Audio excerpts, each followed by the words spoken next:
So much to learn about, it'll make you want to shout, Blippi! Hey, it's me, Blippi. Today, you and I are gonna draw a ladybug. Not just any ladybug, the cocomelon ladybug. All right, first we need to grab a black marker.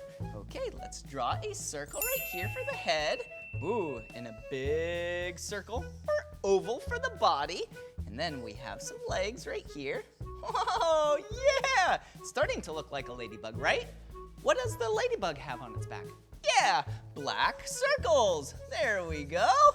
Whoa, ladybugs are so cute. I love how they fly.